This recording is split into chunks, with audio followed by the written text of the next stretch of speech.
Bom, primeiramente, obrigada pela presença de todos. A gente vai conversar um pouquinho hoje, a pauta, né? Vai ser justamente as notícias deste trimestre, né? Mas a gente tem total e plena consciência de que muitas coisas aconteceram em 2022 e que a gente não vai conseguir repassar tudo o que aconteceu. Então, a gente escolheu alguns temas que são as novidades para o último trimestre e vamos falar, o primeiro tema técnico específico, a gente vai falar sobre subvenções para investimento, que foi, eu vi nas pesquisas, o tema de maior interesse nesse final de ano. Mas o que me chamou a atenção é que, por incrível que pareça, a exclusão do CMS na base de cálculo do PIS/COFINS não está entre os primeiros temas, junto com subvenção, pela primeira vez em 3 anos. Então, acho que o pessoal já ouviu muito, Paula, aprenderam. Não é? Acho que já calcularam tudo que tinha para calcular, já colocaram para dentro, enfim. Mas é muito bacana. Eu acho que o tema da vez realmente é subvenção para investimento, para imposto de renda, contribuição social, PIS e COFINS, que eu acho que aqui é a grande novidade do momento, né? A gente, já vou fazer o disclosure aqui, o que a gente não vai falar, né? Sobre a exclusão do CMS na base de cálculo do PIS/COFINS, tem um tema novo, que é a forma de calcular a exclusão do CMS na base de cálculo do PIS/COFINS usando uma outra metodologia que está sendo muito discutida entre as empresas, com as empresas de auditoria, que não leva em consideração o gross-up do ICMS na base de cálculo do PIS/COFINS e chega numa base 10% maior do que o que todo mundo calculou e contabilizou. Já adianto com relação a esse tema que não existe nenhuma jurisprudência sobre isso, nenhuma manifestação da Receita sobre isso.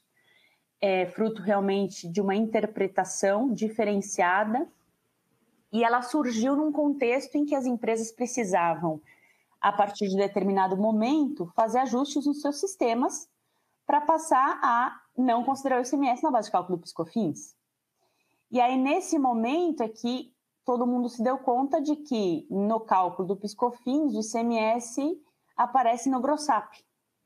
E aí, tirando esse ICMS do gross-up, se chega a um resultado 10% diferente de tudo aquilo que foi calculado nos últimos 20 anos. Então, não vamos comentar sobre esse tema especificamente hoje, mas desde já queria me colocar à disposição de todos aqui presentes para que, se vocês quiserem se aprofundar sobre esse assunto, estamos à disposição. Nossos contatos estão no finalzinho da apresentação. Mas vamos, então, sobre subvenções para investimento, né? Qual que é o contexto aqui, né? Vocês vão ver que tá meio cheio esse slide. Eu não tenho a intenção de que vocês leiam tudo o que está aqui. A ideia de falar sobre esse tema, basicamente, circunda 2 aspectos, que foram as novidades para este ano. Para este último trimestre, na verdade. A gente vinha acompanhando as soluções de consulta da Receita Federal e todas elas vinham afirmando que, independentemente de você ter tido a alteração promovida pela Lei Complementar 160 na Lei 12.973, que previa a não necessidade de você provar qualquer coisa que não estivesse prevista no artigo 30 como condição para você equalizar subvenções para investimento e subvenções para custeio.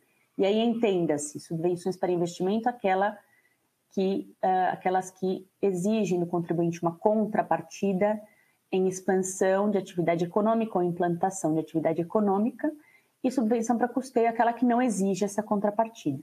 Então, já havia uma discussão histórica sobre essas distinções, e aí a Lei Complementar 160, ela veio a introduzir através do parágrafo 4º do artigo 30 da 12.973, uma equalização de todos os benefícios do ICMS como subvenções para investimento. A Receita Federal, nos últimos 2 anos, tem se posicionado no sentido de entender que a condição de você demonstrar a implantação ou expansão da atividade econômica no caput do artigo 30 era ainda condição sine qua non para que você pudesse qualificar uma subvenção como para investimento. E aí veio, neste último trimestre, uma decisão muito importante, né, que falou sobre, especificamente, inicialmente, na verdade, sobre a questão da aplicação do Pacto Federativo, que é aquele princípio pelo qual uma entidade federativa, né, uma entidade, a União, por exemplo, não pode tributar as receitas dos estados, no nosso caso concreto aqui, se vale isso para todos os entes públicos, né? Então, tanto o município não pode tributar estado, o estado não pode tributar federação, União não pode tributar estado. Então, esse princípio constitucional da imunidade recíproca, que dá o fundamento jurídico para o Pacto Federativo, foi utilizado pelos contribuintes para sustentar uma não tributação dos benefícios de ICMS pela União. E aí, nesse processo dessa decisão que veio, a primeira decisão nesse processo veio por volta de abril, maio deste ano, já comentei isso em outros webcasts, mas eu vou já explicar por que eu estou passando por tudo isso novamente. Essa decisão, ela disse o seguinte, olha, não se aplica o Pacto Federativo para a redução de base de cálculo do ICMS e para isenção, mas se aplica à discussão da Lei Complementar 160. Ou seja, considera-se, então, que reduções de base e isenções são subvenções para investimento, têm que ser tratadas como tal no âmbito do artigo 30 da Lei 12.973. E em havendo essa decisão, muitos contribuintes disseram, puxa, eu estava inseguro com relação à redução de base e isenção, né? Porque, em geral, né, reduções de base e isenção, elas eram historicamente subvenções para custeio e não exigiam nenhuma contrapartida do contribuinte. Então, foi um alívio do ponto de vista de enquadramento no artigo 30? Foi. Por outro lado, uma pergunta ficou sem resposta, e aí os advogados foram muito astutos e perguntaram isso nos embargos de declaração, que foi o seguinte, tá bom, entendi que se enquadra a Lei Complementar 160, mas preciso então comprovar que eu tenho expansão ou expansão ou implantação de atividade econômica para que eu possa me enquadrar no artigo 30? E aí o magistrado disse não, porque senão o parágrafo 4º, que foi introduzido pela Lei Complementar 160, seria letra morta, ou seja, não teria propósito de existir. Então, isso foi fantástico, e essa é a notícia que eu tenho para dar para vocês nesse último trimestre do ano, que essa decisão em sede de embargos, agora esse processo vai descer para o TRF, em que pese não tenha efeitos vinculantes, né, para todos os contribuintes, é um precedente espetacular, né, porque vai de contra totalmente a todas as soluções de consulta da Receita Federal. Então, em virtude desse contexto, a gente passa a ter muito mais segurança, né, jurídica em implementar a exclusão dos benefícios de ICMS nas bases de cálculo do imposto de renda e da contribuição social, haja vista que essas decisões só falam de imposto de renda e contribuição social.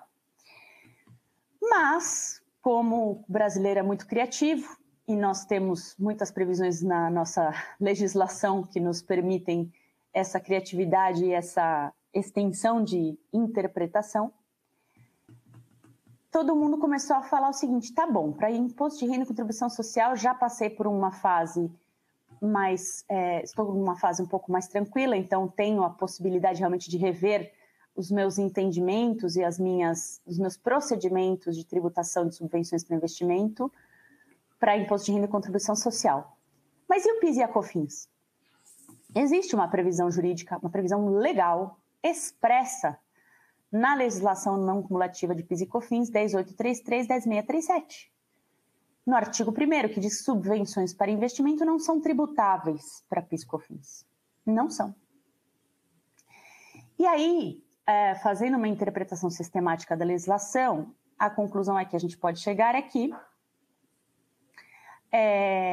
a gente tem um contexto de possibilitar a não tributação de subvenções para investimento para PIS e COFINS. E aí, muitos temas começaram a aparecer nesse contexto. Primeiro tema, pessoal, vocês estão vendo os slides se mexendo pra caramba ou só eu que estou vendo isso? É isso, exatamente. Eu acho que acho que tem alguém mexendo nos slides, mas não fui eu. Tá, tá bom, não, tudo bem. Tá bom, não, só porque eu vi aqui um certo movimento aqui, só para não atrapalhar os nossos convidados, né? Isso, acho que vai parar agora. Tá, joia. Então, o ponto aqui sensível que eu queria abordar, mas não de forma profunda, porque não teremos, infelizmente, tempo para isso hoje, e temos outros temas para passar também, a grande novidade deste trimestre é a exclusão das subvenções para PIS e COFINS. E aí, um primeiro aspecto que eu preciso comentar com vocês é que, do ponto de vista de benefícios como crédito presumido, que, salvo melhor juízo, têm sido contabilizados como uma receita no resultado, de forma segregada, de outras linhas do balanço, a maior parte dos contribuintes que se atentou para essa previsão legal do PIS/COFINS já não estão tributando crédito presumido para PIS/COFINS.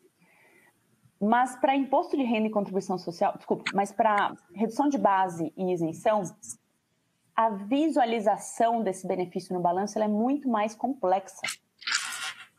Não existe um hábito contábil, né, de segregar uma linha no balanço como benefício da redução de base e isenção, haja vista a prática contábil histórica de reconhecer a despesa de ICMS líquida desses benefícios no resultado. Então, a complexidade do tema, ela está em identificar aonde está esse benefício para PIS/COFINS.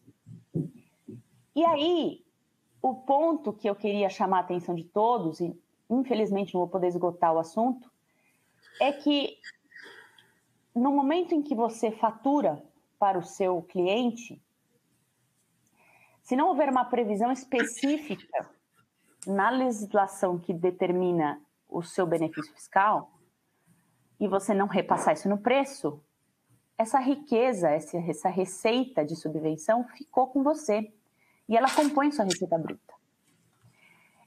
Existe toda uma evidenciação de como isso está dentro da sua receita bruta, que nós temos aqui à disposição para quem tiver interesse em se aprofundar.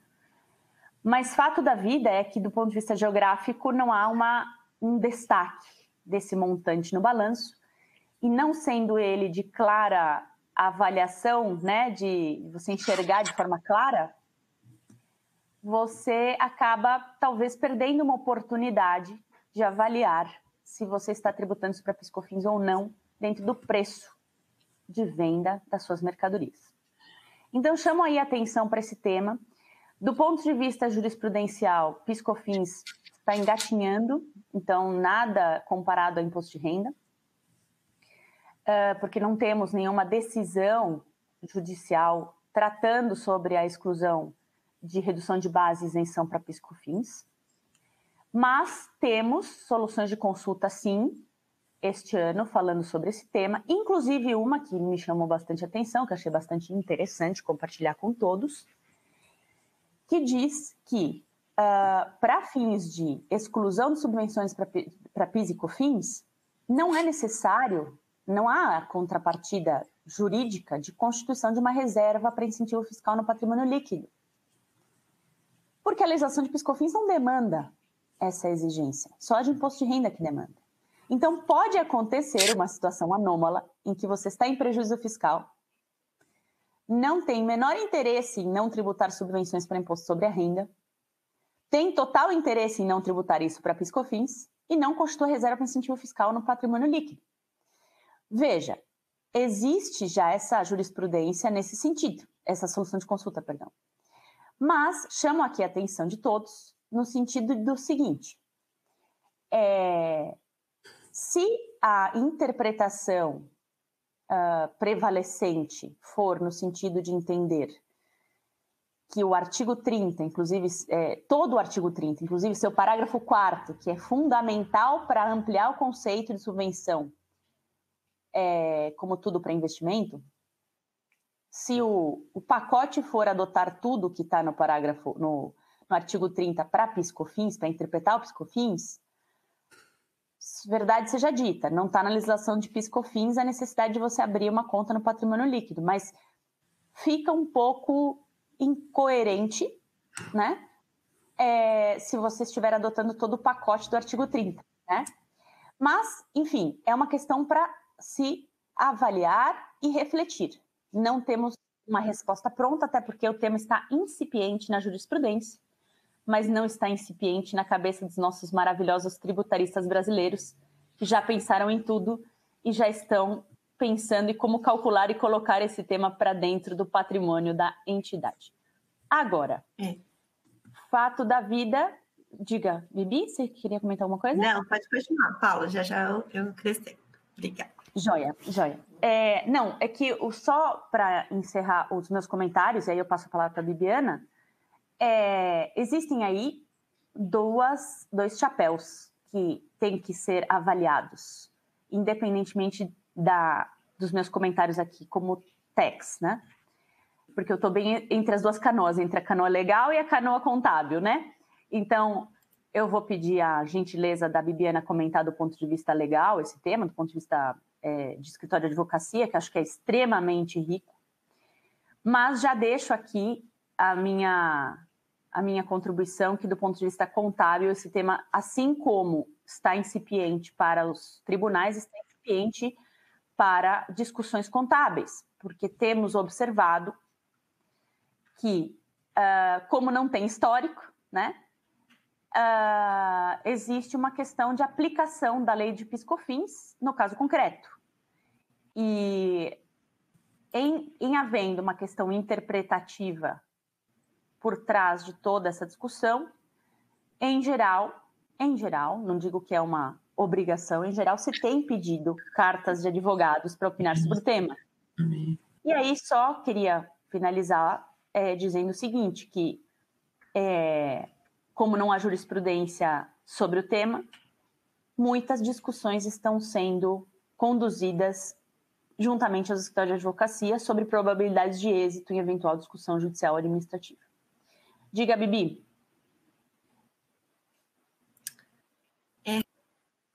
Rápido, ratificando muito do que a Paula já disse, né? Então, a gente tem essa questão que na prática, a decisão vem ampliar o conceito, né? A gente tem a ratificação pela COSIT, mas a gente tem muito detalhe aqui. E aí, dando, né, bastante o que a Paula acabou de dizer, essa questão do ser incipiente, o que a gente precisa ter nesse momento? Cautela, né, para utilizar esse benefício, consultar realmente, né, os consultores, tributários, advogados, enfim, porque o melhor caminho para evitar multa, perda do benefício hoje tem sido a busca do judiciário, né? Buscar uma liminar para que não haja surpresa em relação a isso. A Justiça de Primeiro Grau, né, que, vamos dizer ali, os TRFs, os Tribunais Regionais Federais, eles têm proferido decisões favoráveis nesse tema, no intuito, né, de repelir ali a União para cobrar esses tributos sobre os incentivos fiscais de ICMS. E também a gente tem decisões contra a incidência, tanto do IR, quanto do IR da CSLL, quanto do PIS e da COFINS. Mas, ressaltamos, é um tema ainda que a gente não tem ali um martelo batido. Então, de fato, não é para perder, mas precisamos ter cautela, só ratificando um pouquinho do que a Paulinha já disse. Obrigada, Paula, pode ser. Paula, eu esqueci de avisar a coisa mais importante. Obviamente, tem chocolate para quem faz mais perguntas no nosso evento de hoje. E talvez uma coisa que você não sabe é que no evento na semana passada, quem ganhou era Rodrigo Bastos, nosso sócio, mas ele abriu mão. Então, na realidade, hoje nós temos chocolate para as duas pessoas que fazem mais pergunta hoje. Então, no final, Joyce vai anunciar dois vencedores. Muito bom, muito bom. Acho que dúvidas não vão faltar aqui nesse contexto, né, Kira? Então, aproveitem, vamos perguntar bastante aí. E tudo que a gente puder responder rapidamente, a gente vai responder. Eu vou aproveitar, porque eu já vi uma perguntinha aqui, que era o número da solução de consulta. Eu acho que estava até num dos nossos slides, mas deixa eu passar. Para qual tema, Bibiana? Para qual tema especificamente? Solução de consulta tem várias. A gente precisa, se você puder, por favor, complementar, porque assim, tem soluções de consulta falando sobre a discussão da necessidade ou não de você de você aplicar a contrapartida para ter uma subvenção para investimento. Tem soluções de consulta falando sobre a questão de você ter que abrir no patrimônio líquido ou não para fins de PIS e COFINS. Tem soluções de consulta no sentido de falar sobre redução de base e isenção. Então, se você puder só complementar, a gente passa especificamente com a solução de consulta referencial, tá bom? Aqui, nesse contexto, né, só para finalizar, para eu não me delongar mais, tem um ponto que é muito relevante. Na nossa ótica de tax, esse tema da aplicação da subvenção para PIS e COFINS é uma questão de interpretação legal. A norma está posta, ela já está prevista em lei, né? É diferente de um caso onde você tem uma norma que prevê algo contrário ao que você está pleiteando e você, através de uma referência jurisprudencial não vinculante, você resolve adotar outro procedimento. É diferente. E eu acho que esse ponto ele tem que ser muito bem discutido com os assessores jurídicos de vocês. Porque, veja, uma coisa é você discutir se alguma coisa, se algum fenômeno tem natureza de ativo, seja ele contingente ou não. Outra coisa é você dizer o seguinte, não, veja, eu calculei errado meu PIS e COFINS, eu nunca deveria ter tributado subvenção na base. Então, é uma discussão de passivo, veja. Então, é muito importante que isso seja bem abordado, né? Lógico que a gente está à disposição para ajudar vocês nesse processo, fazer reuniões com os assessores legais, mas é fundamental que isso seja endereçado na discussão com os assessores legais, tá? Justamente para que, em caso da opção ser não judicializar, você possa estar calçado de forma adequada numa legal opinion para poder implementar isso na contabilidade, né? Mas muito bacana. Daqui a pouquinho eu vejo as perguntas no final, tá, pessoal? Desculpa. Senão, não vou sair desse tema, porque ele é muito interessante. Bom, então falando um pouquinho sobre novidades do STF. A gente tem muita coisa colando e tal, mas a gente vai falar de pouca coisa aqui, porque não vai dar tempo. Mas, Kiran, só para eu ter uma referência, até que horas eu posso ficar falando aqui que nem uma matraca junto com a Bibiana? Senão eu vou... Isso, vamos tentar ir mais uns 15 minutos. 15 minutos, tá, Joia? Obrigada. Então, saiu uma decisão de plenário do STF por maioria que fixou teses por repercussão geral, tema 756. Então, esses pontos eu acho que alcançam a todos e por isso a gente quis trazer para vocês.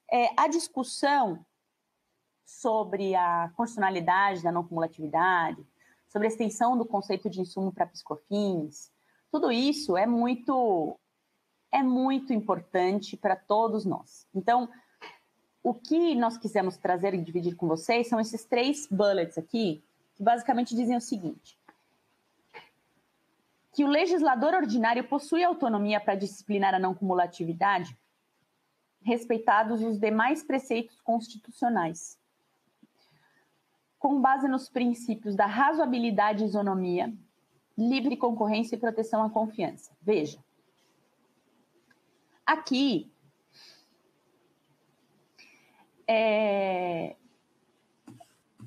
eu acho que no que essa no que essa jurisprudência inovou, né? Até então, nós vínhamos falando do quê, em termos de PIS/COFINS? Relevância e essencialidade. E agora o STF traz mais princípios para a gente seguir. Então, razoabilidade, isonomia, livre concorrência e proteção à confiança. Veja, eu entendo que a leitura do ordenamento jurídico tem que ser feita, essa hermenêutica tem que ser feita de forma integrada. Então, sim, é importante que nós passemos a considerar estes outros princípios para justificar ou para interpretar a legislação de PIS/COFINS. Outro ponto que me chamou a atenção é que a jurisprudência trouxe que é infraconstitucional a ela se aplicando os efeitos da ausência de repercussão geral, a discussão sobre a expressão insumo. Veja, isso é muito importante. Na prática, o que isso significa? Que foram até o STF falar, o que é insumo? Aí o STF falou, já falaram. Né? O STJ tem competência para dizer, né? E os órgãos jurisdicionais, que não o STF, têm competência para dizer o que é insumo no caso concreto. Sigam o que já está posto, porque esse tema não é constitucional, é infraconstitucional. E aí, por fim, falaram sobre aquela questão do questionamento da constitucionalidade do artigo 31 da 10865, que fala sobre aquele crédito específico de PIS/COFINS sobre arrendamento de bens que já foram seus. Tinha uma discussão jurisprudencial sobre esse tema, antiga, e o STF botou uma pá de cal aí, dizendo que é constitucional essa limitação, tá? Bom, vamos seguir aqui. Daqui a pouquinho eu vou nas perguntas, que eu sei que está bombando. Superior Tribunal... Diga. Não, assim, não sei se vai se manter ou a gente já está para o próximo tempo por conta da correria. A gente já... Não, a gente vai... Pode comentar, Bibi, por favor. Tá, não. É rápido. Que é a ideia, tá, gente? Só... De novo, ratificando o que a Paulinha já trouxe aqui. A gente, nesse caso, do ponto de vista, né, jurídico, das chances de êxito, elas vão depender de caso a caso. A gente tem que analisar essa questão do insumo, como ele é aplicado na operação em si, se o crédito é passível de ser tomado junto à Receita, ou até mesmo reconhecido judicialmente. Então, esse insumo, sendo ali analisado, ele tem que... Será que ele é passível de crédito? Ele vai ser passível desde que seja essencial, relevante na operação. Isso a gente só sabe analisando realmente caso a caso, tá? Só, de novo, ratificando um pouquinho do que a Paulinha já trouxe. Obrigada. Obrigada a você, Bibiana. Bom, então, voltando aqui. Para o STJ, temos um pouquinho mais de novidades, né? Que a gente pincelou, a gente vai pincelar aqui e selecionou alguns temas para apresentar para vocês. Do ponto de vista prático, na nossa visão, a decisão mais relevante desse trimestre foi a do JCP acumulado para imposto de renda e contribuição social sobre o lucro líquido.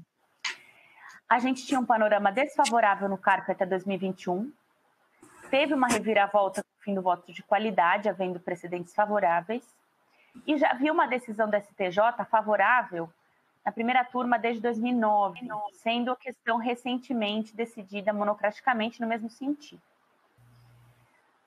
Também houve apreciação na segunda turma do STJ, onde foi proferida a decisão favorável. Mas a consolidação do entendimento entre as turmas do STJ veio agora, né, com essa manifestação da segunda turma. Então, qual que é o ponto aqui? O que é a discussão do JCP acumulado, basicamente, pessoal? Trata-se da possibilidade de o contribuinte avaliar seus patrimônios líquidos dos últimos 5 anos e entender se, eventualmente, ele aplicou a TJLP, a taxa de remuneração sobre esse patrimônio, que já está previsto na legislação de forma acumulada. E por que a gente está falando desse tema agora? E acho que isso que é mais importante a gente comentar. Porque a gente está na iminência de uma reforma tributária. Estando numa iminência de uma reforma tributária onde a gente não tem certeza, primeiro, se o juro sobre capital próprio vai ser mantido como elemento normativo e instrumento para a distribuição de resultados para os acionistas ou cotistas. Segundo, estamos na iminência de haver uma tributação dos dividendos na fonte. E terceiro, dado o histórico que a gente tem, né, estamos na iminência de haver uma redução da alíquota nominal de imposto de renda. Isso era o que a gente tinha como histórico de reforma tributária do imposto sobre a renda, para poder fazer um julgamento se seria interessante ou não antecipar a distribuição de resultados antes que dividendos passem a ser tributáveis, antes que reduções de capital ou aumentos de capital estejam condicionados àquela limitação de 5 anos para frente, 5 anos para trás, que isso também é um tema super importante que apareceu na última proposta da reforma do imposto sobre a renda. E estamos, obviamente, na iminência de ter modificações na legislação de preço de transferência, de tal modo que a nossa legislação de preço de transferência esteja adaptada às novas normas da OCDE, que vai ser o grande tema da semana que vem. Então, nesse contexto de reforma tributária, achei bem interessante, né, na pesquisa do Kiran, que apareceu que está todo mundo preocupado com a reforma tributária, né? A gente tem aqui um contexto... Pessoal, acho que estão mexendo nos slides de novo. Vou voltar no slide onde eu estava, tá? Então, vamos lá. Aqui. Desculpem, viu? Desculpa. Isso. Não, e não fui eu de novo, tipo, acho que temos temos alguém, um dedo mágico aí. Temos um dedo mágico. Então, só para finalizar esse tema, entendo que o grande assunto de 2022, pessoal, final de ano, é distribuir JCP acumulado. Eu sei, nós todos sabemos que o projeto de lei de imposto sobre a renda ficou parado. Todos nós sabemos que, pelo princípio da anterioridade, se alguém vier com um projeto de lei novo e tentar fazer passar agora no final do ano, para tributar dividendos, teria que ser aprovado ainda este ano para valer ano que vem. Se for aprovado ano que vem, não vale para o ano que vem, por uma questão de princípio constitucional da anterioridade anual para imposto sobre a renda e contribuição social, no caso, por extensão, mas mais para imposto sobre a renda, na verdade. É imposto, né? O outro é a anterioridade nonagesimal. Então, o ponto que se coloca aqui de preocupação é: se tem um momento importante onde esse tema de JCP acumulado é vital para ser analisado, é agora, no final deste ano. É agora, no final deste ano. E aí tem uma série de questões, pessoal, que eu gostaria de chamar a atenção do ponto de vista prático, que não é tão simples quanto calcular JCP acumulado sobre PL e pronto. E aprovar e pagar. Não é. Por quê? Existem discussões contábeis aqui que têm que ser passadas e interpretadas e discutidas, relacionadas à competência do reconhecimento desse JCP. Tem questões legais relacionadas ao ato de aprovação, que não é um tema tão simples assim quanto parece, porque demanda o seu tempo. Existem questões tributárias, de eventualmente você discutir se você vai retificar obrigações acessórias, se você vai reconhecer tudo agora, se você vai buscar Selic de saldo negativo, se você vai evitar um efeito diverso em outras competências. Então, tudo isso tem que ser analisado, não é um tema tão simples quanto parece. Então, queria colocar esse tema na mesa para análise de todos e estamos à disposição para ajudá-los no que for necessário. E a gente consegue... Eu te atrapalhando só um pouquinho. Não, imagina, a gente tem para esse, como a Paula já citou, precedentes favoráveis. né? Então, esse auxílio na defesa administrativa ou judicial do tema, com esses precedentes favoráveis ao contribuinte, são de extrema relevância. Então, no âmbito administrativo, a gente tem uma recente decisão do CARF, né, que subsidia isso. O CARF autoriza a retroativa do JCP, então, ou seja, a distribuição de valores apurados em exercício anterior não é tão simples, mas a gente tem um calço, talvez um pouco até maior que dos outros temas que a gente falou há pouco. Né? Por favor, Paula. Não, maravilha. Obrigada, Viviana. Agora, pulando de tema de novo, a gente está dinâmico aqui, fica pulando de tema toda hora. Achei muito interessante, achamos, né, muito interessante o tema 1125, que foi selecionada pela Sara Fischer, da nossa área técnica, para a gente comentar hoje aqui, que é que o relator entende que CMSST não integra a base de cálculo do PIS/COFINS. Aí você vai falar, não, mas Paula, já tem previsão legal para isso, o que você... né?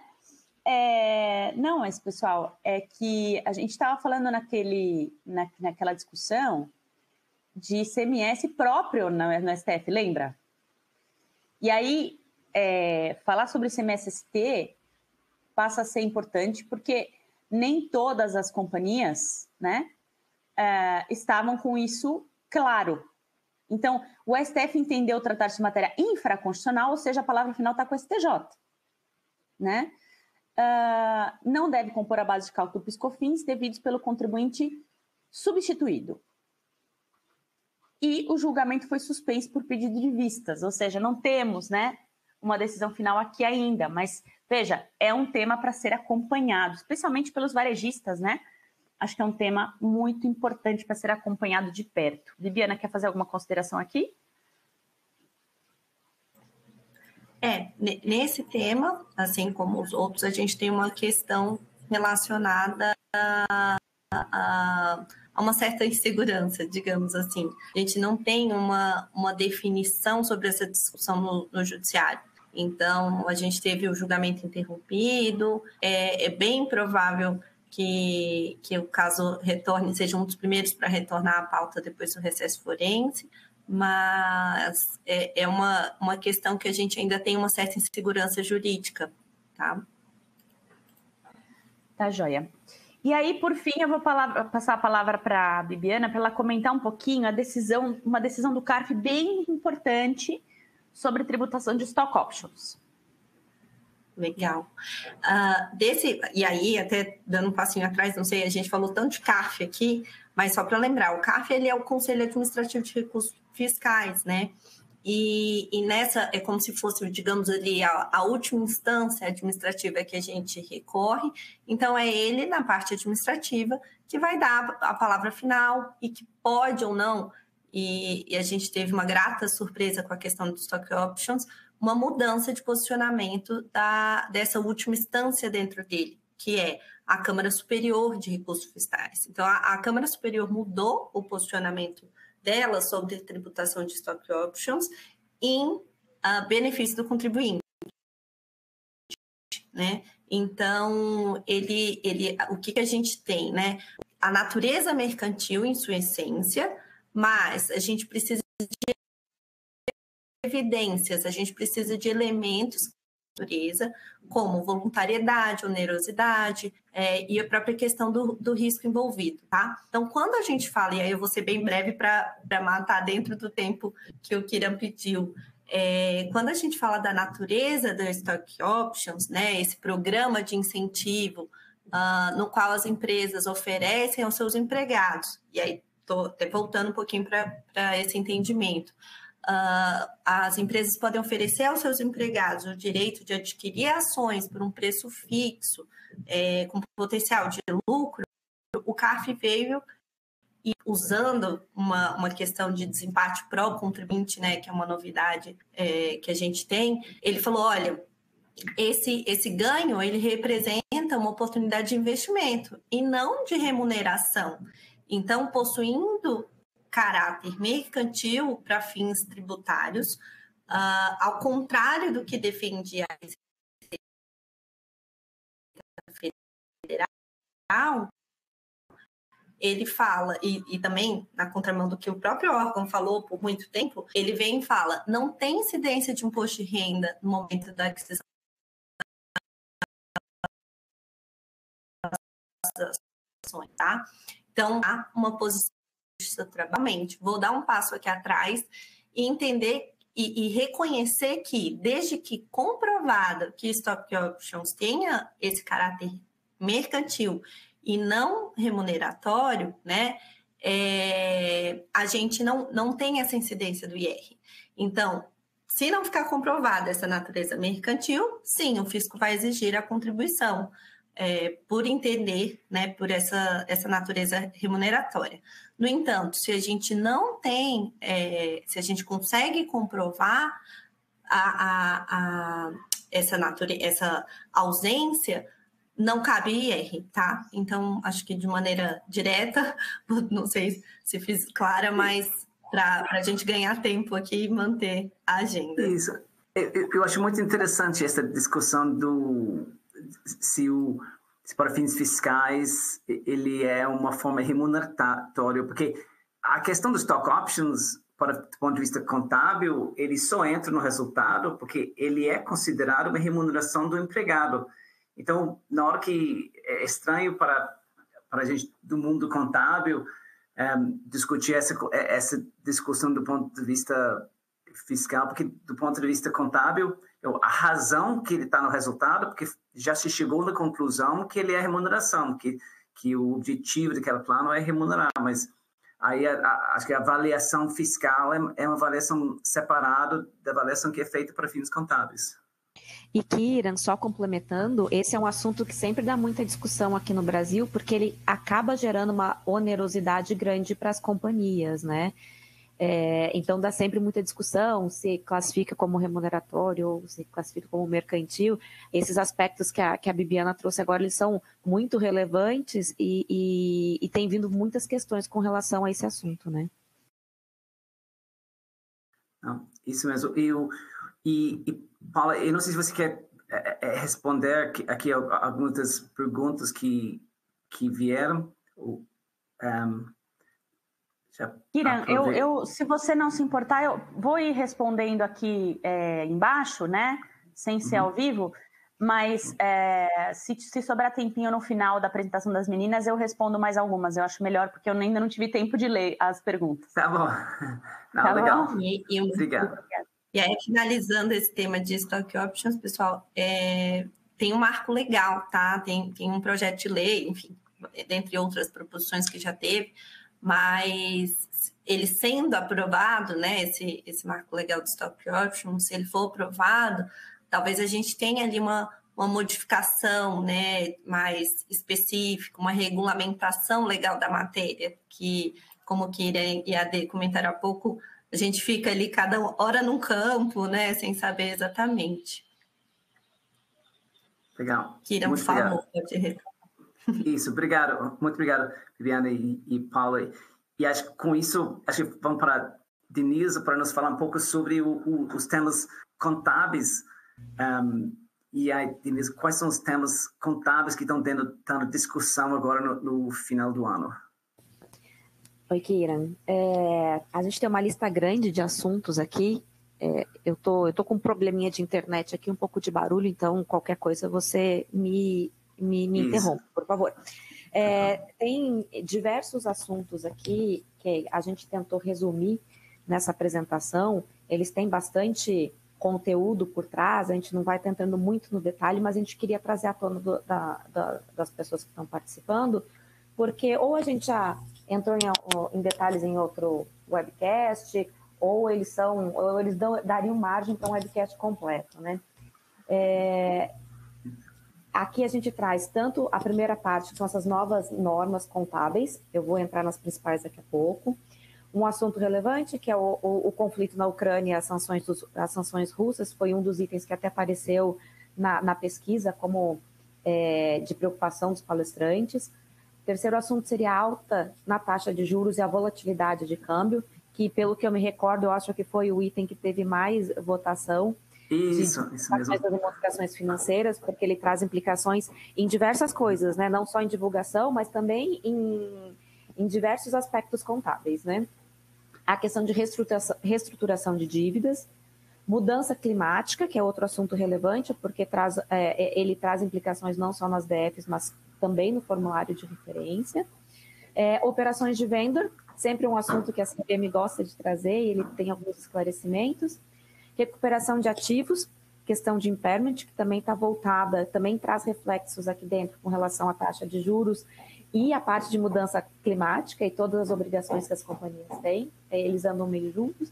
E ainda permanece nos assuntos relevantes a Covid, né? Depois de mais de 2 anos, a gente achando que já tinha acabado a Covid, ela volta ali, né? Com potenciais implicações ainda. Né? Isso, eu queria comentar a reestruturação de dívidas, que pela nova norma do FS 9, qualquer reestruturação de dívida, em tese, gera impacto no resultado. Então, isso acaba sendo, muitas vezes, que já estamos numa taxa alta de juros aqui, e agora, na medida que a taxa de juros vai diminuindo, aí a gente espera que, para ter várias empresas renegociando suas dívidas para taxas menores, e aí, com isso, vão ter vários impactos no resultado oriundo disso. Então, algo para ficar ligado que mudou este conceito do que era no passado.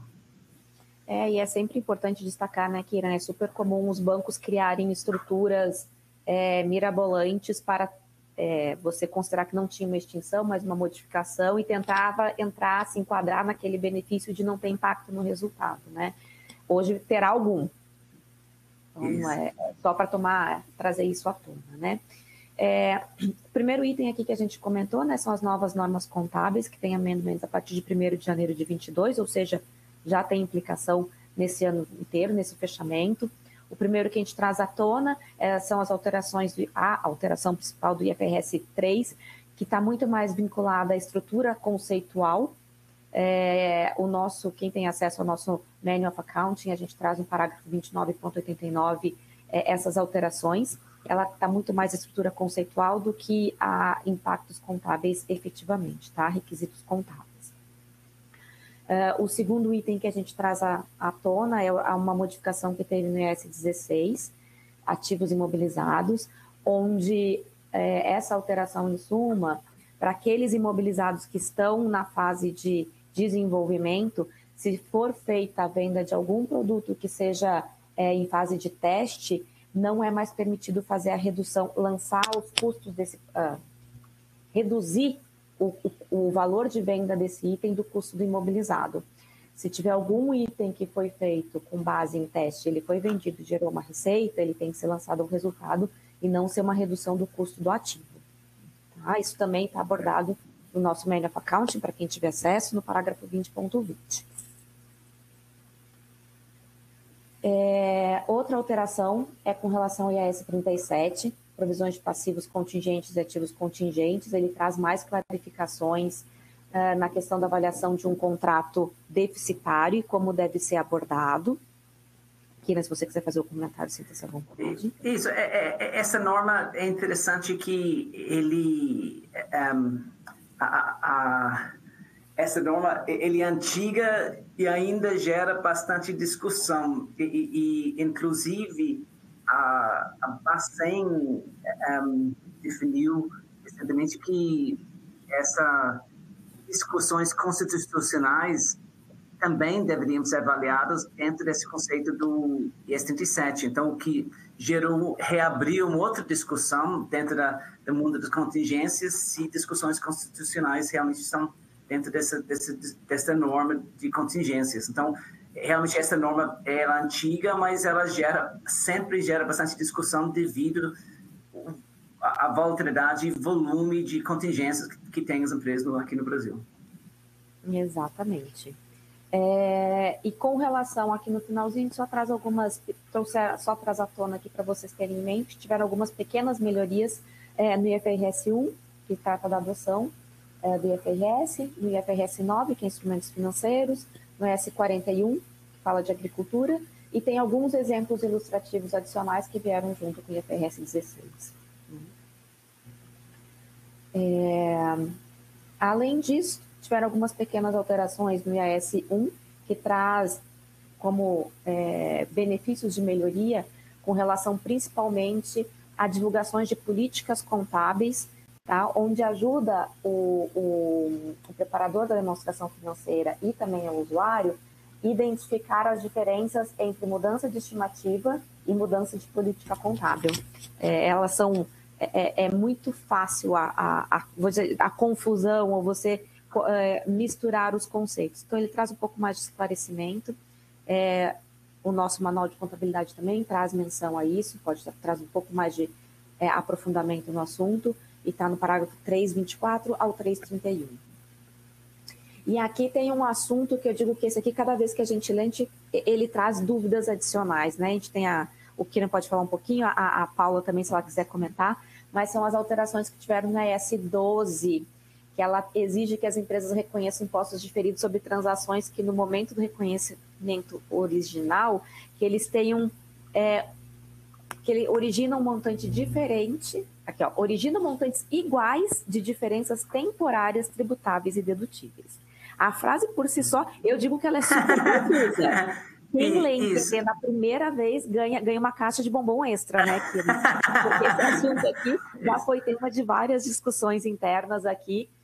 Se você quiser trazer um pouquinho do que a gente tem discutido e abordado, a Paula também fica à vontade. Isso. Talvez a questão aqui primeiro que quando você primeiro, no passo a passo de calcular imposto de renda diferido, primeiro você calcula se existe ativo, se existe passivo, e aí você trata separadamente, e aí você avalia se as duas coisas poderiam ser compensadas, se você vai conseguir, por exemplo, compensar um imposto de renda diferido passivo com o seu ativo, que pode ser que você não consegue utilizar seu ativo. Então, tem a ver com os passos a passos a serem feitos na avaliação do imposto de renda diferido. E aí vale a pena que essa aqui é para o ano que vem. Nessa página aqui são os itens que entram em vigor. Obrigada por lembrar, Kieran. Eu acabei não comentando, que esses aqui eles não são para 22, mas eles são válidos para 1º de janeiro de 23.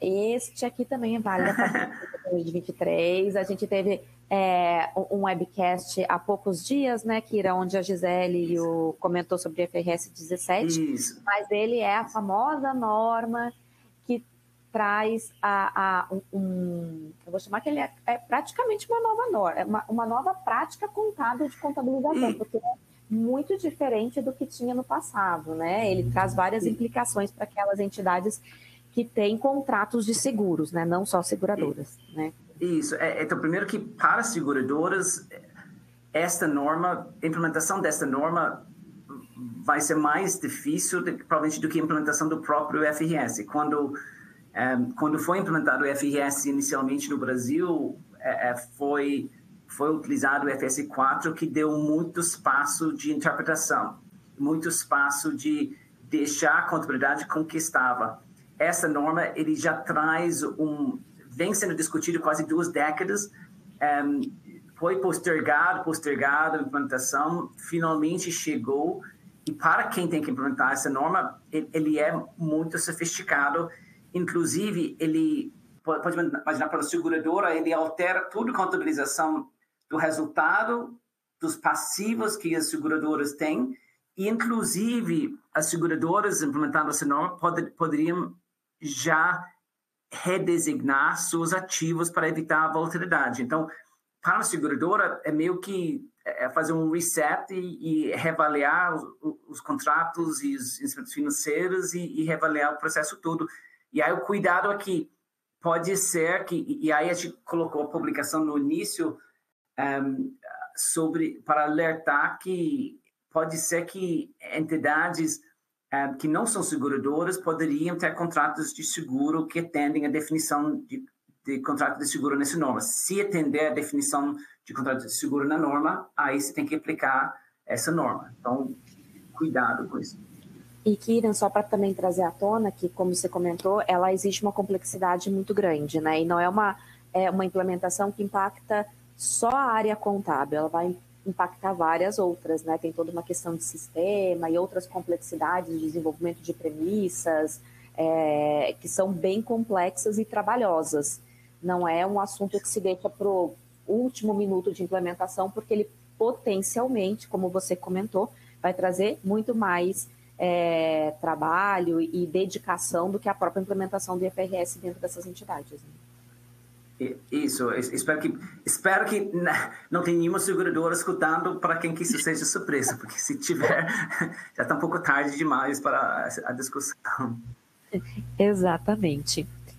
Aqui também, isso aqui é para 2024, a gente traz algumas alterações que estão restritas ao IS 1. Ele traz alguns esclarecimentos sobre os passivos, como que eles são classificados entre circulante e não circulante. Tá? Mas, novamente, isso é um impacto um pouco mais adiante, né, dentro das preocupações. Aqui a gente traz alguns lembretes, eu não vou entrar em todos eles. Vou voltar lá para o primeiro slide, que eu acho que é melhor, que aquele lá está um pouquinho mais extenso. Mas, então, a gente trouxe a abordagem das novas normas contábeis, né? Eu acho que o próximo assunto aqui é com relação à Ucrânia e aos assuntos de sanções. A gente tem um slide aqui, ele é interessante porque ele traz o nível de preocupação, ele é distinto dependendo do tipo de entidade e do tipo de implicação em cada entidade. Você pode ter um nível de risco maior, né? Que eu acho que esse aqui é interessante colocar aqui, que aqui a gente traz quando você tem quando o emissor da demonstração financeira ele tem uma exposição muito significativa, ele é muito impactada, né? Ou seja, você tem contratos relevantes, você tem uma subsidiária, você tem negócios muito impactantes, que impactam muito o seu negócio dentro da Ucrânia. Precisam ser avaliadas o nível de detalhamento das informações que estão sendo divulgadas nas DEFs. Aqui a gente comenta um pouco sobre intermediárias, mas acaba sendo super importante para as anuais também. Os impactos das restrições, das decisões de abandono de qualquer negócio que você tenha nesses países. Se você pensa em ter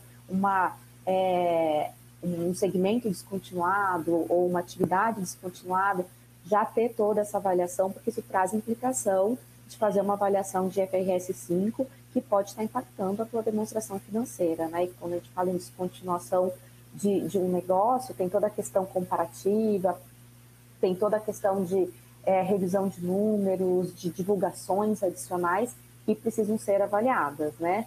Não somente nessa parte, mas com relação a going concern, a impairment, a realização de outros ativos, né? Então tem todo um impacto bem relevante nas divulgações e nas demonstrações financeiras. Em contrapartida, esse aqui são aquelas entidades que têm subsidiárias, negócios muito relevantes, né? Também pode ter aquelas que têm investimentos menores ou estão pouco impactadas. Da mesma forma, precisa fazer uma avaliação de impairment dos instrumentos financeiros ou algum impacto de taxa de câmbio que está sendo impactado por conta dos negócios, por conta desse tipo de situação, né? E aqui também pode ter algum impacto em impairment de itens não financeiros, né? Dependendo do negócio que você tem ou como você gera recursos dentro desses países. Eu acho que o outro assunto que vale a pena a gente trazer aqui, devido à relevância do público nas suas perguntas iniciais, que é a questão da taxa de juros. A gente colocou aqui, tentou sumarizar, né? A gente falou, poxa, alta de juros, né? Ela traz reflexos, traz sim, traz vários. Se a gente for ver, essa aqui é uma lista, não são só esses itens, mas eu acho que aqui traz grande parte dos potenciais implicações que o aumento na inflação e na taxa de juros pode trazer.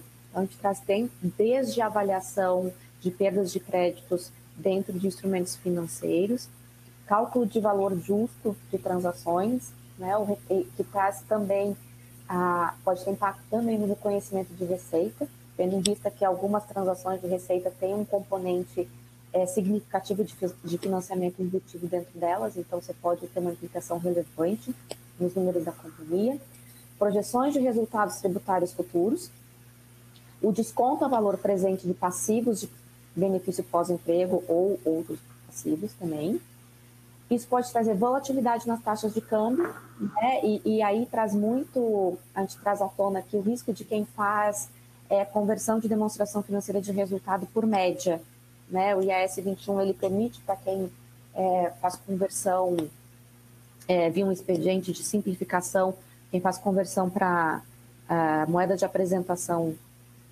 para outra moeda, ele permite que você use preferencialmente, na verdade, né, que você use a taxa do dia ou da transação, mas também é permitido, por motivo de simplificação, usar uma média, desde que você não tenha oscilações relevantes.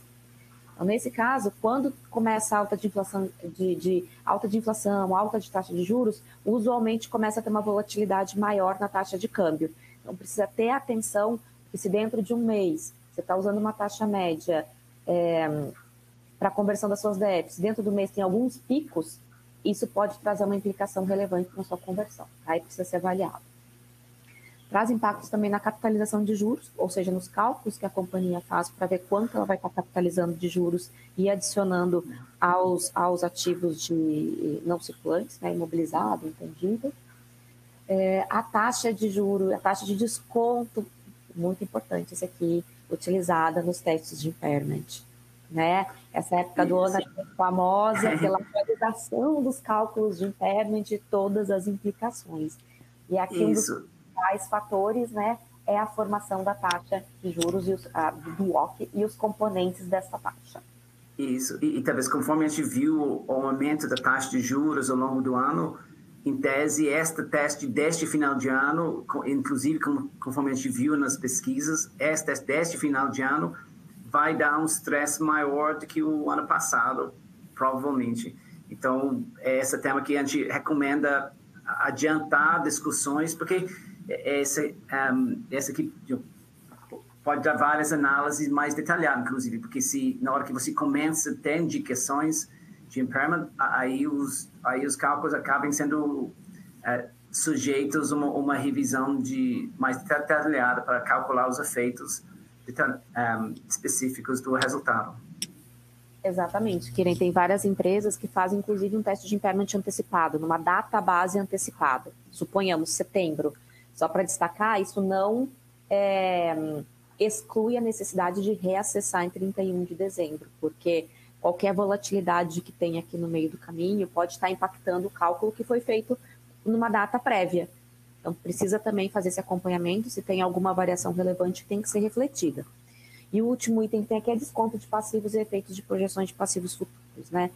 Tem vários desses itens aqui que a gente pode ver que eles estão intercalados, inclusive, com a questão da Ucrânia, né? Entidades que têm... Imagina uma entidade que tem atividades na Ucrânia ou na Rússia, que está sendo impactada também pelo aumento da inflação e da taxa de juros, e também tem impactos de mudança climática. Olha que interessante.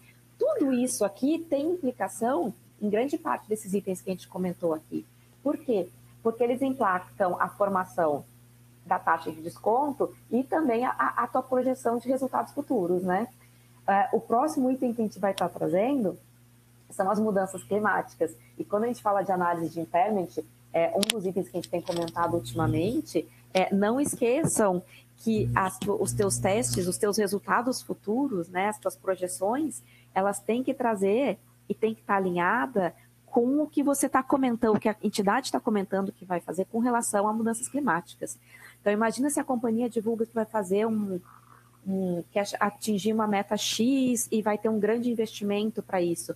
Todas essas expectativas de divulgação, de melhorias com relação a mudanças climáticas e ESG em geral, elas também precisam estar refletidas dentro dos fluxos de caixa que a companhia prepara. Então, só para a gente trazer aqui esse alerta que todas as divulgações e melhorias de ESG que estão sendo exigidas agora, elas não são só uma questão de divulgação, né? Que, né, embora tenha divulgação, ela tem que estar muito bem interligada com a agenda da companhia e com as projeções, as estimativas, as suas expectativas de gastos de CAPEX, de receitas futuras, enfim, né? Só para trazer esse lembrete para juntar todo mundo, né? Isso, talvez a expectativa talvez as empresas tenham essa avaliação das duas. Um seria a transição de zerar as emissões, e a segunda é para o que vai acontecer em termos de como que a empresa vai ser impactada pelo aumento de temperatura, porque já tem um aumento de temperatura permanente que está tentando ser controlado, mas aumento de temperatura já tem.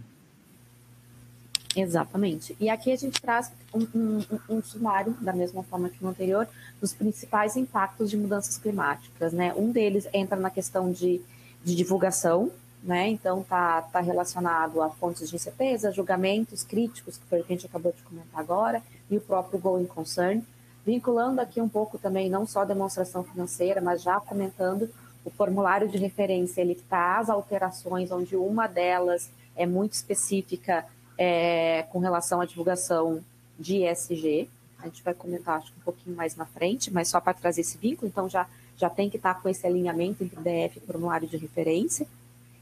Avaliação de realização de estoques, recuperação de créditos tributários diferidos, a vidas úteis dos valores residuais de imobilizado, gasto com pesquisa e desenvolvimento, indicadores de impairment, olha aqui o assunto novamente, reconhecimento e mensuração de provisões, classificação e mensuração de impairment de ativos financeiros e o impacto no valor justo, especialmente daqueles que são derivados de nível 3, que são aqueles que não têm cotação de mercado, mas que são feitos com base nos fluxos de caixa, né? Todos esses itens aqui, eles acabam sendo impactados por aquele que a gente comentou, né, Kira? Toda a expectativa que a companhia tem de impactos climáticos, ela gera, onera, traz reflexos na contabilidade da entidade. Isso. Vamos voltar lá no início, na agenda, para não entrar no passo a passo, porque ele acaba sendo um pouco mais extenso. Deixa eu achar onde ele está.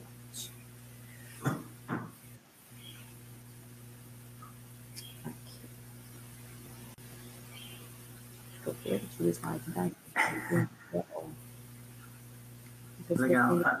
Se alguém puder. Aqui, esse é das novas normas, né? Então, voltando aqui. Então, eu acho que da reestruturação de dívidas você já comentou um pouco, né? Que a gente acabei pulando esse, mas acho que você já comentou, só para ter essa atenção, que as reestruturações de dívidas agora têm efeito no resultado, mesmo que ela não seja uma extinção, mesmo que ela seja considerada uma modificação. Então, precisa fazer essa análise e no detalhe. A mudança climática, eu comentei um pouco agora, e eu não sei se você quer comentar sobre o vendor especificamente.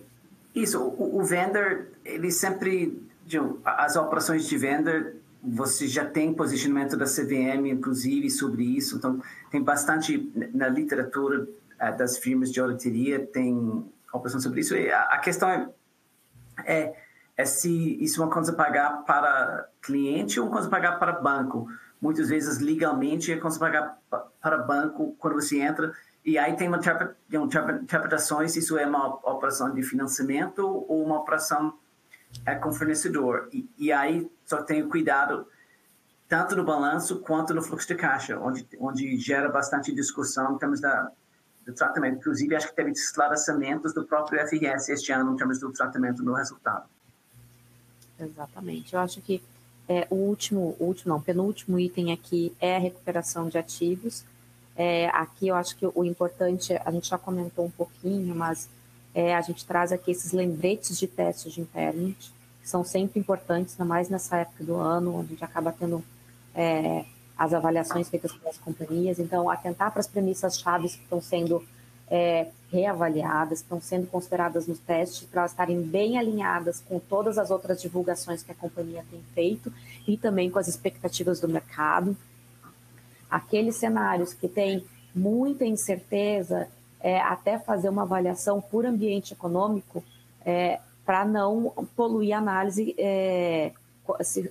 fazer uma avaliação se você vai fazer uma análise por ambiente econômico. Também pode ser uma segregação diferente, ou fazer uma análise com cenários diferentes, probabilidades de ocorrência, porque isso traz impacto direto no seu cálculo final do impairment, né? Então, às vezes, ao invés de fazer aquele cálculo com base só em um fluxo de caixa, faz uma avaliação para ver se tem a necessidade de separar um pouco mais e fazer uma análise mais detalhada. Cuidar também com as projeções de saídas de caixa para reposição de ativos de arrendamento. os cálculos dos impostos, né, do value use, cálculo antes e depois de impostos, né, sempre lembrando, fluxo de caixa, em teoria, é pre-tax, por conta da utilização do WACC, que é uma taxa post-tax, precisa fazer um cálculo da taxa pre-tax para fins de divulgação. Que mais? Atentar para o aumento dos custos decorrentes das elevações da taxa de juros, como a gente já comentou. Alinhar as bases de determinação dos valores contábeis com as bases do fluxo de caixas e onde você tem qualquer tipo de diferença e similaridade entre elas. Os gatilhos para teste de investimento nas DEFs individuais, também é importante. Atenção para as divulgações, novamente, ter certeza que estão trazendo tudo que o IFRS requer e também a consistência entre as premissas que podem estar sendo impactadas no cálculo de impairment e para as análises de sensibilidade que vão ser feitas.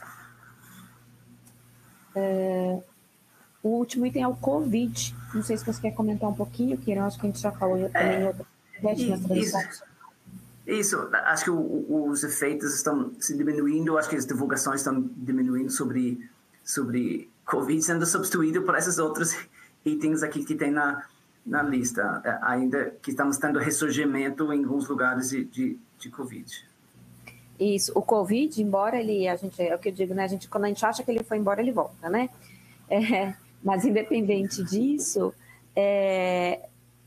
como estão tendo novas ondas, digamos assim, do Covid, embora a gente não tenha expectativa, né, de ter mais lockdowns e tudo mais, sempre guardar ali a lembrança de que ele pode estar trazendo implicações para alguns negócios, né?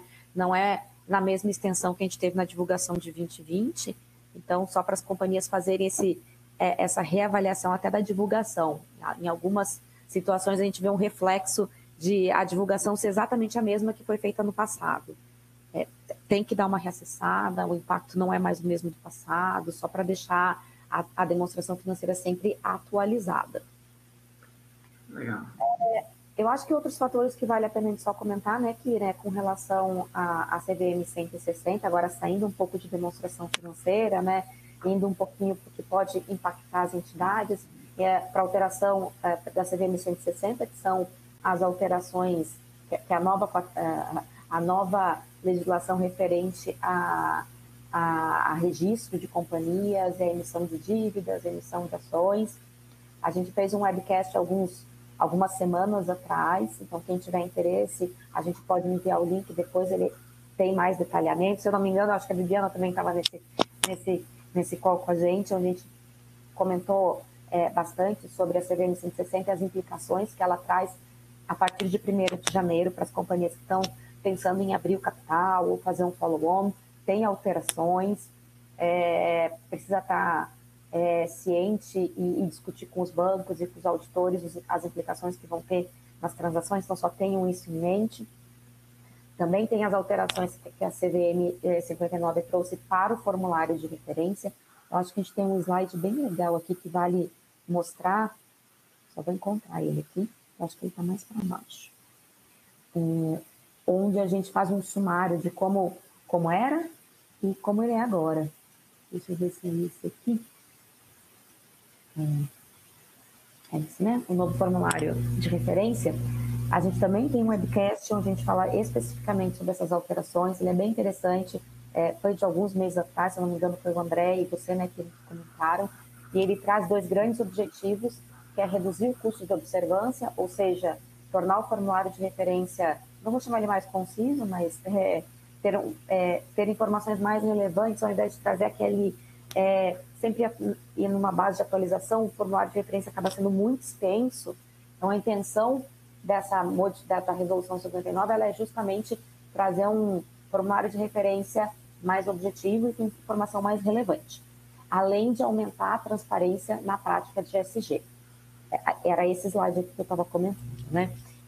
O que ele traz? Ele traz uma nova estrutura, não necessariamente isso são reduções ou exclusão do que se divulgava, mas pode ser uma diminuição ou uma compilação. Talvez um item, por exemplo, atividade do emissor, que agora é um item, é uma compilação de 3 itens na versão anterior. Então, vai ter um trabalho de atenção aqui no formulário de referência, porque muda a estrutura dele, né? Então, tem itens que foram reduzidos e outros que estão agrupados. Também a gente traz a atenção, porque agora, na questão dos fatores de risco, tem que dar destaque para aqueles 5 que são de maior impacto e relevância para a companhia. Esses têm que estar apresentados de forma mais relevante e mais destacada dos demais. Então, isso aqui é um ponto importante na avaliação dos risk factors, dos fatores de risco da companhia. Tá? E quando a gente vai para a parte de ESG, em linha com as demonstrações financeiras, agora o formulário de referência, atualmente ele traz alguns requerimentos de divulgação. Na nova versão, ele traz algo complementar, porque ele diz o seguinte, o que você não implementa, você tem que justificar. Então, ele entra no pratique ou explique, que já pratique ou explique, que já era utilizado esse conceito para a questão de governança corporativa, né, Kiran? E agora ele traz esse conceito também para o ESG como um todo, né? Então, aquilo que você não praticar e for requerido, ou você precisa explicar por que você não está adotando. Eu acho, assim, de cabeça, que eu acho que são os principais itens que eu tinha para repassar. Não tem mais alguma coisa, alguma pergunta que gostaria que a gente... Legal. A gente tem várias perguntas aqui. Vamos ver se a gente passa rapidamente pelas perguntas. Aí, a apresentação das DFs, mudança climática e ESG, pergunta de Marcelo Lopes Filho. Então, tem... realmente a expectativa é que aqueles efeitos materiais de mudanças climáticas já começam a aparecer nas divulgações, nas demonstrações financeiras. E a expectativa é que, para muitas empresas, teria impacto. A gente colocou no link a apresentação do Itaú BBA, que mostra a expectativa dos efeitos nas várias indústrias. Então, se você tem dúvidas sobre o impacto da sua indústria, talvez esse seria um lugar para começar a avaliação. Aí tem uma outra pergunta aqui do Jean Léo, perguntando sobre vocês avaliam a aplicação de legal opinion para reconhecimento de receita de claims nos contratos de construção. Tem aquela questão de reconhecimento de receita na área de construção, aí tem um entendimento específico da CVM. A questão de registrar receita, porque reconhecimento de receita, na questão de claims, aí é um tema muito específico, talvez teria que ter mais detalhes. Tem aquela discussão de reconhecimento de receita que tem uma posição específica da CVM. Tem o João Orlando Carneiro perguntando, mas que tipo de contrato de seguro que nós estamos falando? Nós estamos falando da emissão de contrato de seguro para a entidade que assume o risco de seguro. E aí o ponto para as empresas industriais, tenha cuidado, porque às vezes você emite um contrato onde você cuida da manutenção para os próximos 5 anos, pagando, e o cliente paga 100 por ano. Aí tem que avaliar se este contrato representa um contrato de seguro. Porque se representa, está dentro do escopo do IFRS 17. Aí tem outra pergunta aqui. Tenho dúvida quanto à aplicação do IFRS 17 para empresas que fazem autosseguro, que é muito comum em locadores de veículos. Então, a empresa que oferece seguro, aí você tem que, seja seguro de auto, seja outro tipo de seguro, você tem que avaliar se realmente está dentro do escopo dessa norma. Tem Ricardo Júlio Rodil que está perguntando sobre isso, mas isso iria olhar com cuidado. Tem outro aqui de Jean Léo. Quais documentos podem ser apresentados como subsídio para a realização futura de impostos diferido sobre prejuízo fiscal e bases negativas justificativas manter o registro do balanço? Jean, a questão de registrar imposto diferido sobre prejuízos fiscais, a primeira coisa que, na literatura contábil, o histórico é até mais importante para o futuro. A primeira coisa é avaliar o que criou aquele prejuízo fiscal e antes de você, para ter certeza que o que criou o prejuízo fiscal era um item não recorrente e, portanto, que, para dar apoio às projeções que mostram que aquela seria recuperado. Ou tem Fernando Moura perguntando sobre o que mudou no IS-12, e na verdade era esclarecimento do passo requerido de separar o ativo e passivo deferido inicial. Então, era um esclarecimento para fins do passo, tem vários passos na análise de R deferido, então estou esclarecendo o primeiro passo é segregar os dois. Aí tem uma pergunta aqui de Darley Campelo. A reserva constituída no PL de receita de subvenção tem prazo para que aumente o capital social ou pode deixar reserva ao longo do tempo no PL? Aí tem que entender qual que é o tipo de... quais são os pré-requisitos de reserva e dessa reserva e como que vai ser utilizado. Temos outra pergunta aqui do Marcelo Plus Filho. Alguns setores econômicos e negócios definem que sua taxa de juros de descontos na energia elétrica, transportes fluviais, pode haver uma divergência significativa entre a taxa praticada e de mercado. Neste caso, deveria ser feita uma análise e efeito dos seus possíveis impactos contábeis. Sim, a norma contábil, ela é uma única para fins de o FRS é única. E aí tem que ver se taxas utilizadas por uma certa indústria vão conseguir atender a norma do FRS. Aí tem outra aqui de Milton Fanina. A reestruturação de dívidas para menor, como tratar no resultado se houver redução de juros e do capital emprestado. Então, aí... na norma, ela divide entre... primeiro, sempre vai ter impacto no resultado. O passo a passo de analisar a reestruturação requer cálculos detalhados, segregado entre custo de transação, o fluxo de caixa antes e depois. E aí tem publicações que explicam especificamente este item. Outra aqui de Marcelo. Perguntas aqui, algumas são bem específicas. Antes a gente vai continuar respondendo aqui, a gente já roubou a Priscila também. Exatamente. Então, então, acho que é isso. Priscila, desculpa, senão a gente vai esquecer de você, Priscila. E talvez, Priscila, se você pode nos falar então do ponto de vista de auditoria, o que temos de novidades? A gente ouviu falar que tem um potencial nova norma de auditoria do ISO 315. Isso, bom, vou falar bem rapidamente, que agora o tempo ficou bem curto, mas até algum dos pontos que na parte de auditoria reflete muito o que vocês falaram com relação às novas mudanças de normas, né? Mas com relação então, a nova norma mesmo de auditoria que a gente tem, na verdade, é uma nova norma que foi revisada, né, que é a ISA 315, que aqui no Brasil é a NBCTA 315, que fala sobre a identificação e avaliação dos riscos de distorção relevante, né?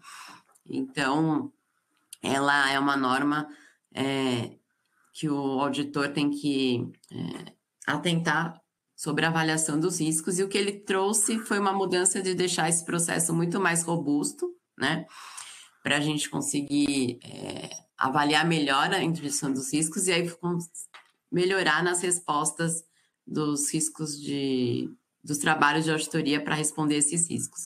E ela ficou vigente nesse ano, então, em 1º de janeiro.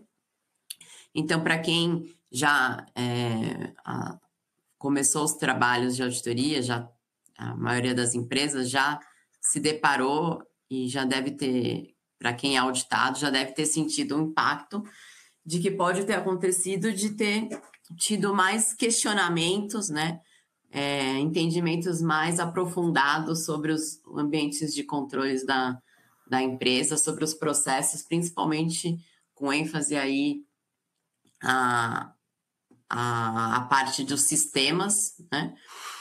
E a gente acabou que precisou pedir mais informações, mais documentos, né?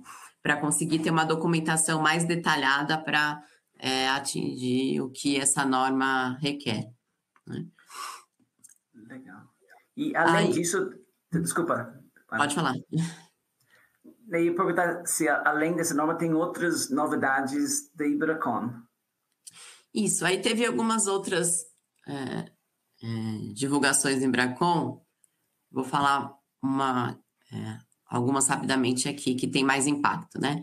Então, teve a circular 3 de 21, que foi revisada, e ela foi publicada, então, agora em outubro de 2022, que fala sobre a questão da orientação aos auditores quanto ao impactos contábeis resultando das alterações da lei da informática. Então, a lei da informática, ela foi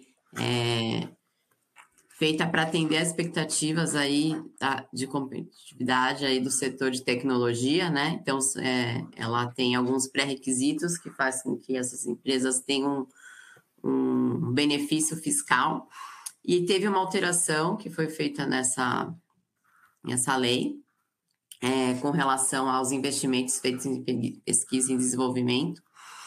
E para as empresas que estão elegíveis a esse benefício, precisa ter anualmente aí uma auditoria, uma asseguração razoável, né, usando a norma NBCT ou 3000, né, trabalho de asseguração. E aí esse circular ele só traz orientações mais detalhadas do que os auditores precisam atentar, né? Porque levando em consideração que esses benefícios estão de acordo com uma subvenção, então tem que atentar para as normas do CPC 07. E aí, o que é impacto? A questão do momento do reconhecimento, né? Porque você só pode reconhecer isso quando você tem uma segurança razoável de que você vai realmente ter o direito, vai cumprir todas as condições e ter o direito de receber esse crédito. E também os auditores têm que atentar à apresentação, né, no balanço e no resultado, porque também não dependendo da situação, pode ser diferente a forma como isso vai ser registrado, né? Então, esse foi um dos tópicos. O outro, que tem até a ver com vocês acabaram, a Denise, você acabaram de falar, teve a circular do Ibracon 5 de 2022, que fala dos potenciais impactos do conflito da Ucrânia e da Rússia. Então, que os aspectos que os auditores têm que atentar. E aí, muito relacionado até com a questão da ISA 315, a questão da gente ter que avaliar os riscos de auditoria, é a gente realmente entender e discutir bem com os clientes, né? O que realmente o conflito pode ter afetado, né? Porque não necessariamente a gente viu que não só as empresas que têm algum relacionamento direto estão sendo afetadas, porque a guerra em si acabou trazendo impactos, né? De aumento de falta de insumos ou impacto no aumento dos preços aí na parte de petróleo, gás, né? A gente teve fertilizantes, foi uma área que foi bastante afetada na parte agrícola. Então, a gente tem que avaliar, né?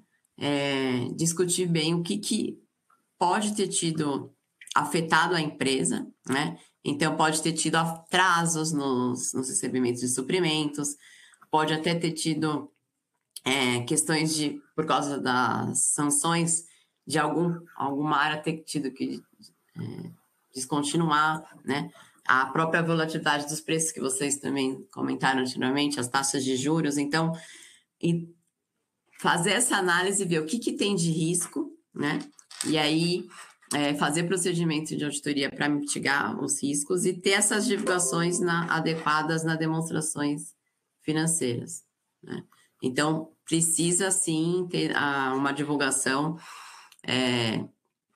a demonstração financeira, o que impactou o conflito impactou para as empresas, né?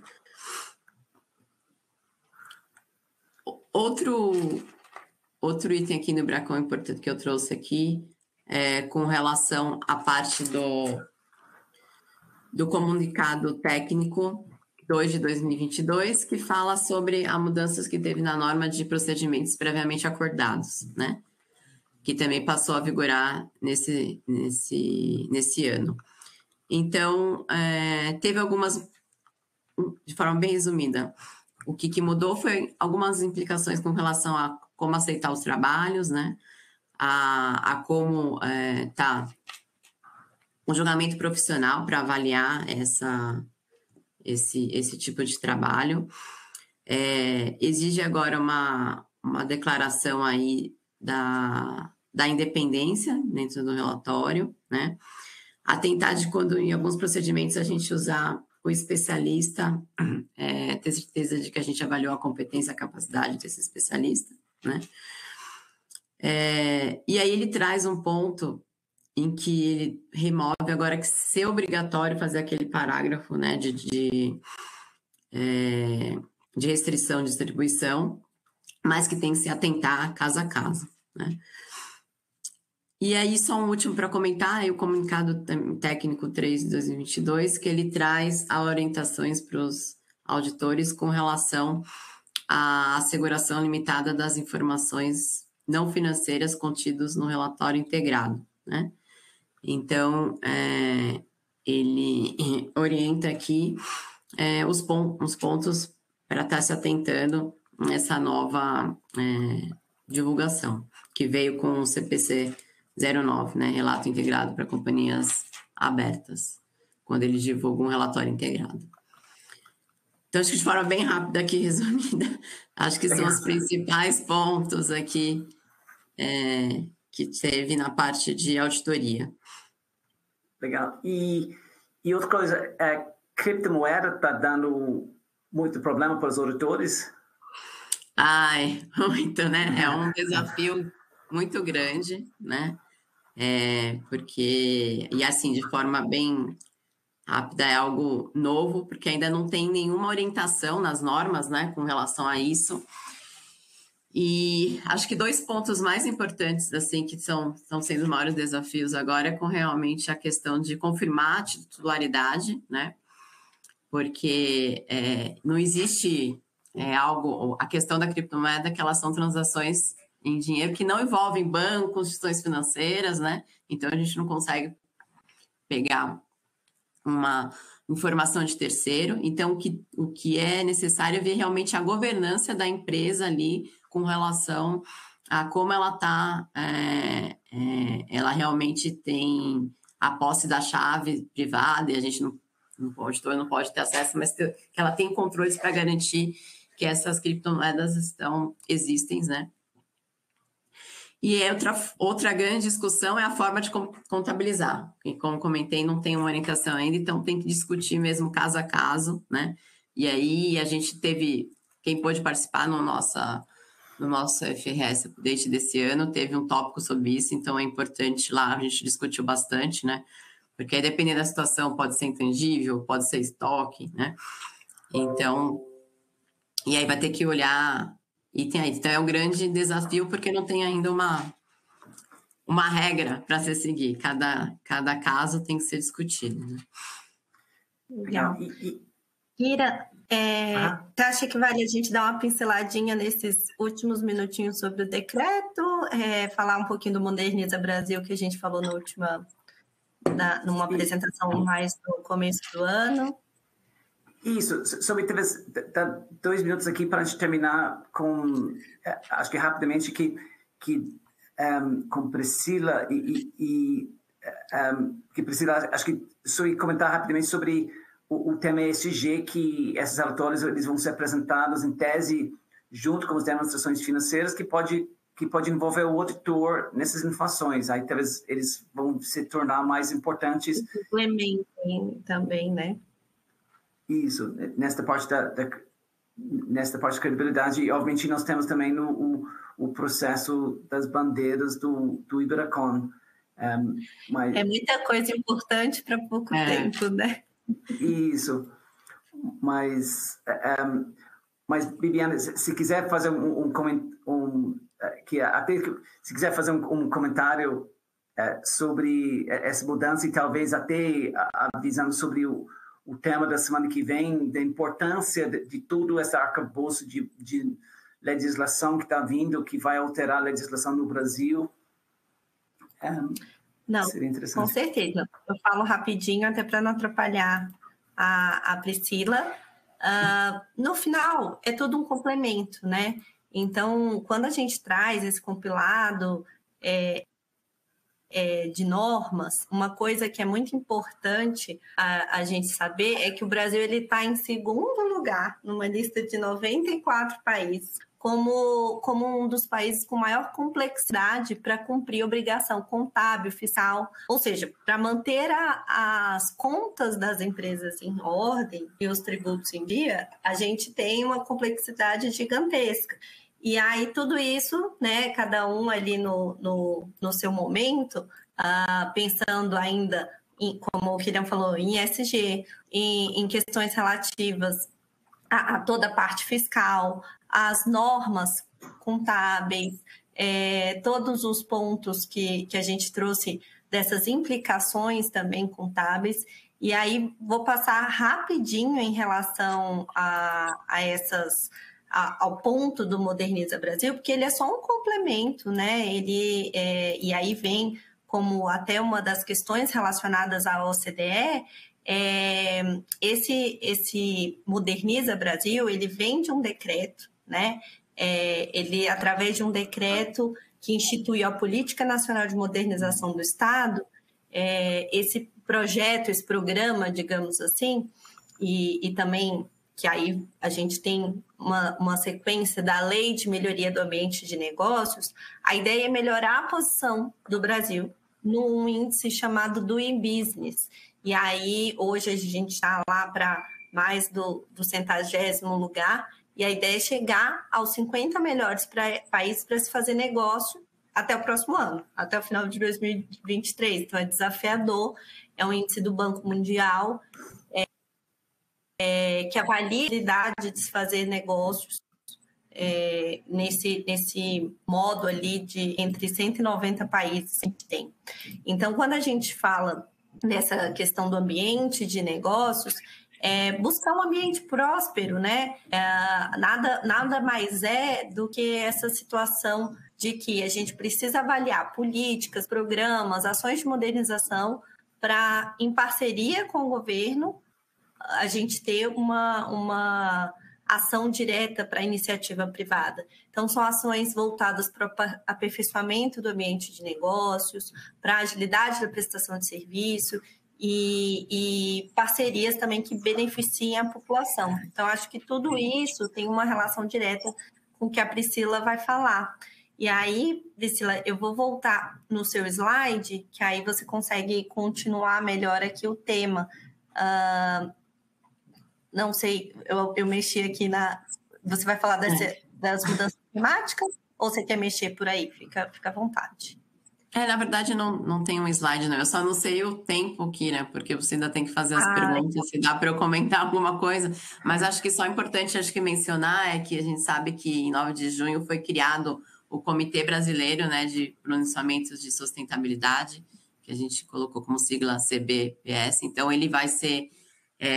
agora, vai ter a função de normatizar as regras, né, para a divulgação dessa prática de ESG, e vai trabalhar junto aí com o comitê que foi criado no final do ano passado, né, que é o Conselho de Normas Internacionais de Sustentabilidade, ISSB. E aí a ideia é que realmente a cada ano já vai ser... É muito importante que comece a se divulgar, né, informações para a gente ter esse sucesso aí com relação às mudanças climáticas. E a ideia é que tenha realmente informações comparáveis, que acho que esse que é o problema hoje. As divulgações, elas são voluntárias, porque não obrigatórias, e são vagas, e às vezes a gente não consegue comparar entre empresas, né? Então, vai ser super importante a gente começar a ter essas normas, então, para ficar comparável e trazer as informações que são realmente relevantes aí das empresas, o que elas estão fazendo contra essas mudanças climáticas. E ter também realmente divulgações realistas, né? E que possam ser realmente verificadas, né? E aí até importante o que a Denilza comentou, a questão de não ter inconsistências, né? Entre o que está sendo divulgado aí, tanto no formulário de referência, como outras informações e eventualmente nas nossas explicativas, com demais informações que a gente está colocando nas divulgações das demonstrações financeiras. Então, vai ser muito importante essa questão de estar tudo alinhado, né? Não posso ter inconsistência entre uma meta que eu estou tendo e aí a minha projeção de impairment está projetando uma informação diferente do que eu estou esperando fazer para mitigar aí os problemas das mudanças climáticas. Isso. Muito obrigado, Priscila. Acho que já chegamos no final. No limite. Isso, no limite de nosso tempo e realmente tem um volume muito grande de temas. Tentamos dar tentamos cobrir um volume grande de temas para dar alerta sobre o que tem para o final deste ano, o que tem de desafios para o final de ano. E aí tem aqui os contatos dos panelistas de hoje, se quiser entrar diretamente em contato com elas. Agora chegamos no final e Joyce vai anunciar, então, 2 vencedores de hoje em termos de perguntas. E aí talvez os panelistas, enquanto isso, eles poderiam ir respondendo, que aí você pode responder por escrito as várias perguntas que a gente recebeu durante o evento. Obrigado, Kíria. Agradeço a participação de todas e de todos em nossos eventos e aproveito também já para agradecer, como estamos indo para o final do ano, pela resposta daqueles que receberam a premiação e divulgaram no seu LinkedIn. Agradecemos o auxílio de divulgar o nosso evento. Bem, como dito pelo Kíria, hoje foram 2 pessoas, o senhor Gilson Bento de São Paulo e o senhor ou senhora Darli Campelo de Ribeirão Preto. Peço que aguarde o contato nosso. Parabéns. Legal, parabéns. E acho que com isso a gente vai rodar o vídeo para avisar o pessoal que agora tem a prova no final para aquelas pessoas que vão registrar o treinamento para fins do CRC. Então acho que já vai rodar o vídeo para chamar todo mundo, de alerta todo mundo para a prova.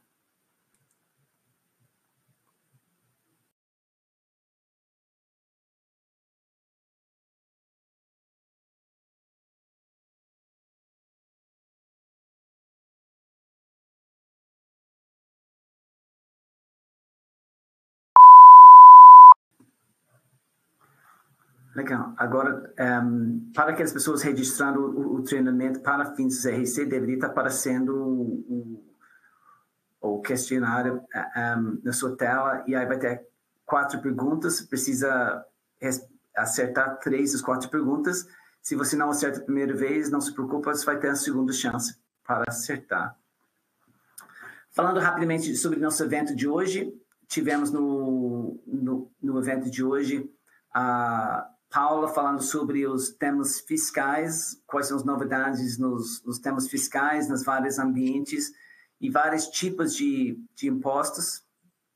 Tivemos Denilza falando sobre as novas normas contábeis, e aí tivemos uma série de novas normas contábeis, principalmente a norma sobre de seguros, e aí além de uma série de outras alterações menores. Tivemos Priscila falando sobre as novidades no ambiente de auditoria, e Bibiana nos falando sobre um pouco das alterações que estão vindo via Moderniza Brasil, e também sobre os temas do OECD, que vai ser o tema do nosso evento, que vai ser um tema de um evento separado. Então, cobrimos bastante conteúdo aqui. Esperamos que vocês gostaram. O evento foi gravado, vai ser disponibilizado na nossa playlist no LinkedIn. Todo mundo que assistiu vai receber a gravação. E aí, todos aqueles que estão nos acompanhando também devem estar recebendo as perguntas estamos recebendo as perguntas. Acho que eu vou tentar aproveitar aqui para ver se a gente consegue responder mais algumas perguntas enquanto as pessoas estão respondendo a prova final. Uma pergunta aqui de Rodrigo Rodrigues Machado. A parte de divulgação pratica explica ESG caso a empresa não tenha o relatório, pode ser escorrido dentro do relatório de administração. Não, tem um parte do formulário de referência específico onde você precisa responder os temas do explique. Aí tem Marcelo Luiz Teixeira Santos perguntando: o seguro, que é prática conhecida como empresa decidir por correr o seu próprio risco de negócio sem contratar uma seguradora, o terceiro, ou seja, o risco não é transferido e fica com a empresa que busca ter uma reserva financeira constituída pelos recursos, seria teoricamente formada pelos seus prêmios de seguros que deveriam ser contratados. Não é um seguro, principalmente por não existir transferência de riscos. E o IFRS 17, na essência, é uma visão do tomador de risco para terceiros. Só para esclarecer.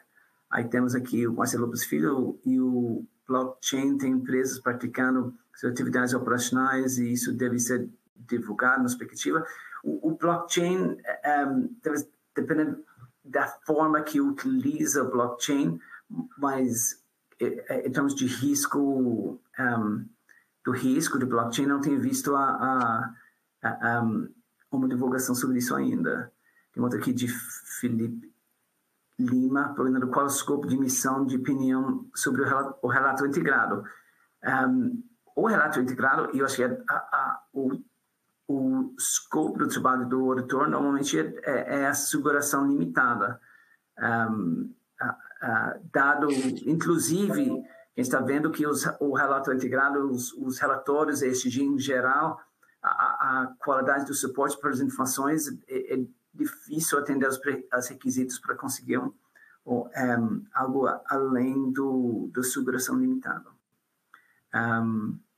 Outra pergunta aqui do Gustavo José Sardinha, perguntando se o criptomoeda atinge os critérios do IFRS 9. Isso, acho que não. Correto, entendo que não atendem, porque ele não tira o direito, não tira direito de receber dinheiro. A gente teve um evento separado sobre isso. Felipe Lima perguntando desenvolvimento do relato integrado, o CPC 09, ele atende os requisitos do ESG. Então, o ponto é